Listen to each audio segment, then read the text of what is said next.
بسم اللہ الرحمن الرحیم۔ السلام علیکم ناظرین، میرٹ نیوز کے پروگرام پن پوائنٹ میں ہوں جاوید کیمانہ۔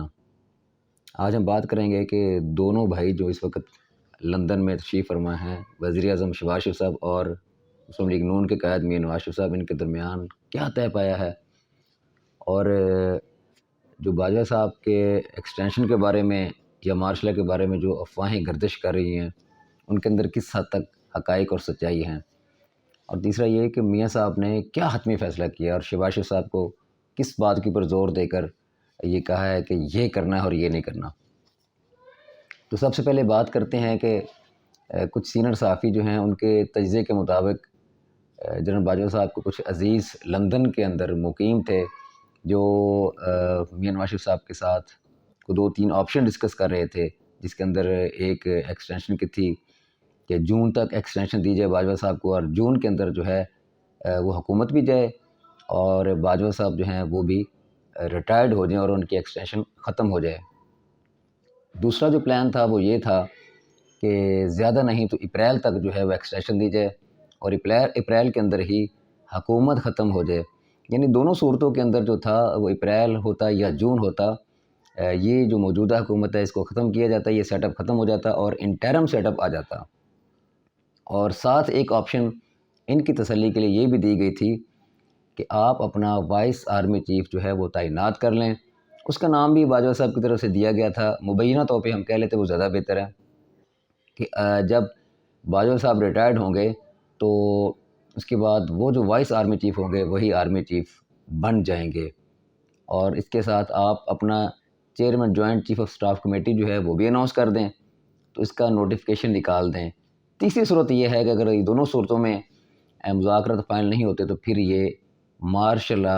لگانے کے چانسز بھی موجود تھے۔ اب یہ ہے کہ حتمی طور پہ یہ قطعاً نہیں کہا جا سکتا کہ وہ جو باجوہ صاحب کے رشتہ دار ہیں وہ باجوہ صاحب نے بھیجے ہیں۔ ممکن ہے باجوہ صاحب کے ذہن میں یہ بات ہو، کیونکہ انہوں نے 2-3 دفعہ بڑا فرنٹ پر آ کر کہا ہے کہ مجھے کوئی ایکسٹینشن نہیں چاہیے، اور یہاں تک کہ پاک فوج کی طرف سے جو پریس کانفرنس ہوئی تھی اس کے اندر بھی یہ بات کہی گئی کہ عمران خان صاحب نے یہ پیشکش کی تھی جناب باجوہ صاحب کو کہ اگر وہ تحریک عدم اعتماد ناکام بنوائیں تو اس کے نتیجے میں ہم آپ کو غیر معینہ مدت کے لیے ایکسٹینشن دے سکتے ہیں، اور اگر باجوہ صاحب کو ایکسٹینشن چاہیے ہی ہوتی تو وہ ان کے پاس سب سے اچھا موقع تھا۔ دوسری بات یہ ہے کہ باجوہ صاحب اس کے بعد یہ نہ فرماتے 2 دفعہ کہ میں نے ایکسٹینشن نہیں لینی اور اپنی مدت ملازمت جو ہے وہ پوری کرنے کے بعد ریٹائرڈ ہو جاؤں گا۔ تو درمیان میں یہ باتیں ساری کہاں سے آئیں؟ کچھ مسلم لیگ نون کے جو لوگ ہیں وہ بھی یہ آپشنس دے رہے تھے کہ ہمیں ایکسٹینشن دے دینی چاہیے، لیکن میاں صاحب نے اس کے اوپر میاں نواز شریف صاحب نے صاف جواب دیا ہے۔ اچھا، ایک یہاں پہ میں عرض کرتا چلوں کہ تھوڑی سی مخمصے کا شکار سارے لوگ ہی تھے، کیونکہ ایک طریقہ کار ہے کہ جب بھی آرمی چیف ریٹائرڈ ہوتے ہیں تو ان کے الوداعی دورے ہوتے ہیں، جتنی کورس ہیں وہاں پہ ان کی ملاقاتیں ہوتی ہیں، الوداعی کھانے بھی کہہ لیں، لیکن وہ بھی شروع نہیں ہوئے تھے، کیونکہ کچھ دنوں کے بعد 2 ہفتے کے بعد جناب باجوہ صاحب نے ریٹائرڈ ہو جانا تھا، لیکن کل سے وہ الوداعی دورے اور الوداعی ملاقاتیں ان کی شروع ہو چکی ہیں، اور سیالکوٹ اور منگلہ جو ہے ان کور کا دورہ کیا گیا ہے باجوہ صاحب کی طرف سے، تو کافی حد تک یہ افواہیں دم توڑ چکی ہیں۔ دوسری بات یہ ہے کہ میاں نواز شریف صاحب نے 2 ٹوک پیغام دیے ہیں شہباز شریف صاحب کو، وزیر اعظم صاحب کو، کہ ایکسٹینشن کا سوال ہی نہیں پیدا ہوتا، اگر مارشل لا لگانا ہے تو وہ بے شک لگا دیا جائے۔ اب اس سے مسلم لیگ نون کو فائدہ کیا ہونا تھا؟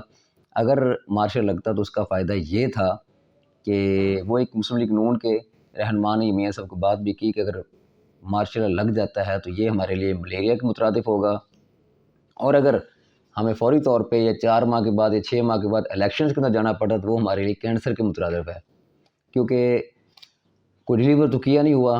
عوام کے اندر سخت رد عمل ہے، اور دوسری طرف جو ہے خان صاحب کی پاپولرٹی جو ہے وہ آسمان کو چھو رہی ہے، تو اس کے نتیجے کے اندر یہ ممکن نہیں تھا کہ مسلم لیگ نون جو ہے وہ الیکشن جیت پاتی۔ میں سمجھتا ہوں مسلم لیگ نون ہی نہیں، دیگر جماعتیں جو ہیں وہ بھی عمران خان صاحب کی پاپولرٹی کے آگے نہیں ٹھہر سکتی تھیں، اس لیے حتمی طور پہ یہ فیصلہ کیا کہ کوئی سیاسی دباؤ جو ہے وہ قبول نہیں کیا جائے گا۔ اس کے بعد یہ ہے کہ جو پی ٹی آئی کا لانگ مارچ ہے اس کو قانون کے مطابق جو ہے وہ ڈیل کیا جائے گا۔ اور گورنرائی لگنے کی باتیں بھی سننے کو آ رہی تھی کہ پنجاب اور کے پی کے اندر جو ہے، کیونکہ پی ٹی آئی کے جو مظاہرین ہیں انہوں نے موٹر وے نہ صرف بلاک کر دی تھی بلکہ وہاں کھود بھی دیا اس کو، اور اسی طرح راولپنڈی کے اندر بھی جو مین شہر ہے اس کے اوپر انہوں نے ٹینٹ لگا کر وہ پراپر ایک بیٹھنے کا انتظام کیا، جس کے نتیجے میں عوام کو شدید مشکلات ہو رہی تھی۔ تو پنجاب میں کیونکہ حکومت ان کی ہے تو اس لیے وہاں پہ روک ٹوک کوئی نہیں ہے، تو اس کے بارے میں بھی کہا گیا کہ قانون کے مطابق جو ہے وہ ان کو ڈیل کیا جائے گا، قانون سے ہٹ کر جو ہے وہ نہیں ڈیل کیا جائے گا، اور عدالت کا سہارا بھی لیا جائے گا۔ اب ایک اہم بات اور ہے کہ سابق وزیر اعظم اور مسلم لیگ نون کے قائد میاں نواز شریف صاحب کو سفارتی پاسپورٹ جاری کر دیا گیا ہے۔ کل کی تاریخ کے اندر یہ سفارتی پاسپورٹ ان کو جاری کیا گیا ہے تاکہ رواں سال کے اندر وہ پاکستان واپس آئیں گے۔ لیکن میرا ذاتی خیال ہے کہ جب تک نومبر کا مہینہ خیر خیریت سے نہیں گزرتا، موجودہ حکومت جو ہے اتحادی حکومت، وہ آرمی چیف کی تعیناتی اپنی مرضی سے نہیں کر پاتی، اس وقت تک میاں صاحب تشریف نہیں لائیں گے۔ اور اگر یہ بخوبی سارا نومبر گزر جاتا ہے، جس کا شیخ رشید صاحب بھی بار بار کہہ رہے ہیں کہ نومبر بہت ظالم ہے اور ایک تعیناتی جو ہے وہ سب پر بھاری ہے، اور واقعی لگ بھی رہی ہے۔ یہ پہلی دفعہ ایسا ہوا ہے کہ پاکستان کے اندر کو آرمی چیف تعینات کرنے کے بارے میں نہ صرف عوام بلکہ جتنی بھی سیاسی جماعتیں ہیں وہ بہت کانشیس ہیں، اور میرا خیال ہے یہ سارا عمران خان صاحب کی وجہ سے ہے کہ جو انہوں نے تعیناتی کو اتنا امپورٹنٹ کر دیا، اتنا ہائی لائٹ کر دیا، اور انہوں نے خاص طور پہ جب یہ بات کی کہ ان چوروں کو حق نہیں ہے، یا میاں نواز شریف صاحب کے بارے میں بالخصوص انہوں نے کہا کہ وہ باہر بیٹھے مفرور جو ہیں وہ پاکستان کا آرمی چیف اپوائنٹ کریں یا ان کے بارے میں وہ فیصلہ کریں۔ لیکن میں نے ایک اپنے اور ولاگ میں بھی کہا تھا کہ یہ اس وقت جو موجودہ آرمی چیف جنرل باجوہ صاحب ہیں ان کو تعینات بھی میاں نواز شریف صاحب نے کیا تھا، اور اس سے قبل جتنی حکومتیں آتی گئیں وہ بڑا بخوبی یہ اپوائنٹمنٹس کرتی رہی، لیکن فرسٹ ٹائم ایسا ہوا کہ خان صاحب نے اتنی ہائپ کریٹ کر دی ہے کہ آرمی چیف اپوائنٹ ہونے کے بارے میں تمام سیاستدان جو ہے اس وقت وہ ایک ایک دن جو ہے وہ بڑا سمجھ لیں کہ بڑی مشکل سے کاٹ رہے ہیں اور گن رہے ہیں۔ اور ساتھ یہ بھی فیصلہ ہوا کہ اگلے ہفتے جو اگلا ہفتہ آئے گا اس کے اندر جو سمری ہے وہ وزیر اعظم صاحب کے پاس بھجوا دی جائے گی وزیر اعظم کی تعیناتی کے لیے۔ میری جو اطلاعات تھیں وہ یہ تھی کہ شاید 18 نومبر کو یہ سمری بھیجی جائے گی۔ اگر کوئی اس طرح کا معاملہ نہیں ہوتا، کوئی غیر آئینی اقدام نہیں اٹھایا جاتا، یا ایکسٹینشن کو بالکل سرے سے ذہن سے نکال دیا جاتا ہے، اور جو کہ کل سے لگنا محسوس ہونا شروع ہوا ہے، تو کیونکہ 17 کو ایک اور جنرل صاحب ہیں وہ ریٹائرڈ ہو رہے ہیں، اگر 17 کو سمری بھیجی جاتی تو پھر ان کا نام بھی شامل کرنا پڑے گا، اس لیے میری ذاتی اطلاعات ہیں کہ یہ سمری شاید 18 تاریخ تک جو ہے وہ وزیر اعظم صاحب کے پاس پہنچیں گی۔ اس کے 1-2 دن کے بعد جو ہے اس کو وہ یقینی بنا دیں گے اپوائنٹمنٹ کو،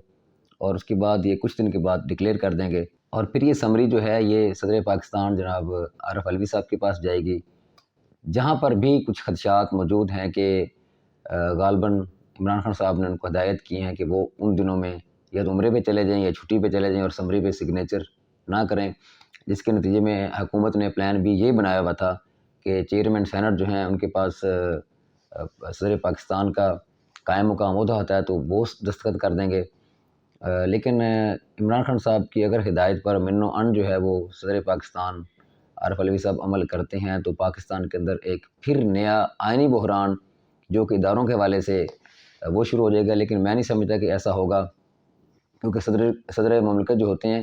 وہ سپریم کمانڈر بھی ہوتے ہیں، جتنی آپ کی فورسز ہیں اس کے جو ملک کی فورسز ہوتی ہیں، تو ایک دن کے لیے بھی آرمی چیف کا عہدہ خالی رکھنا ممکن نہیں ہے۔ تو میرا ذاتی خیال ہے کہ ادارے کا معاملہ ہے، کسی ذاتی شخصیت کا یہ معاملہ نہیں ہے، تو ادارے بہتر سمجھتے ہیں کہ انہوں نے کس طرح اس معاملے کو سنبھالنا ہے، ٹیکل کرنا ہے، بخیر و عافیت جو ہے انہوں نے آرمی چیف کا جو اپوائنٹمنٹ ہے اس کو یقینی بنانا ہے۔ تو یہ تھی اب تک کی جو کچھ خبریں اور اطلاعات۔ انشاءاللہ اگلے ولاگ کے ساتھ ملتے ہیں، اجازت دیجیے، اللہ حافظ۔